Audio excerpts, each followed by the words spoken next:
Este curso chegaron ao noso cole uns aparellos descoñecidos para nós. A nosa sorpresa foi descubrir que con eles podíamos tecer e facer gorros e bufandas de lá para nós mesmos.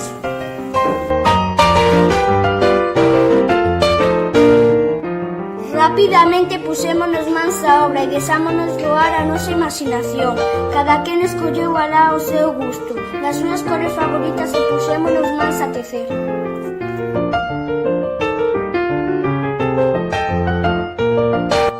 Cambiamos os balóns dos recreos por novelos e pouco a pouco, con paciencia, concentración e atención, as nosas creacións foron facéndose realidade.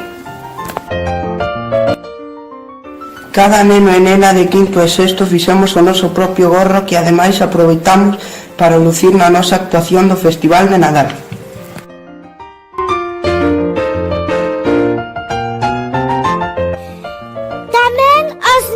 De segundo A fixemos unha bonita bufanda entre todos que pode levar posta o que lle toque ser encargado do día.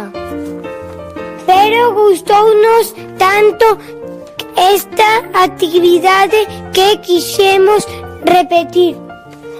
E se cadra ata final de curso conseguimos facer unha para cada un.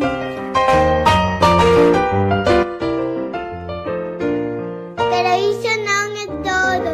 Os nenos e nenas de 5 anos adaptamos o telar ás nosas pequenas mans. E fixémonos o noso propio telar con un tubo de cartón, de papel higiénico e 4 pinzas da roupa.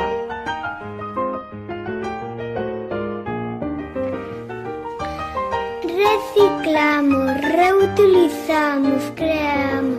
Que máis se pode pedir? Encantounos facer as pulseras para os nosos disfraces. A realización desta actividade de artesanía tradicional foi moi motivadora e positiva, pois son moitos os valores que encerra. Entre outros, descubrir que esta é unha das manifestacións máis sensibles do patrimonio cultural inmaterial. Xa que a produción en serie en grandes empresas multinacionais causa grandes danos ao medio ambiente debido á deforestación e roturación das terras, diminuindo así a abundancia dos principais recursos naturais. Descubrimos, pois, unha nova técnica creativa e artesán que podemos facer nos mesmos, dando lugar a produtos únicos e exclusivos, ámbito no que se manifesta o patrimonio cultural inmaterial, segundo a Convención da UNESCO adoptada en 2003.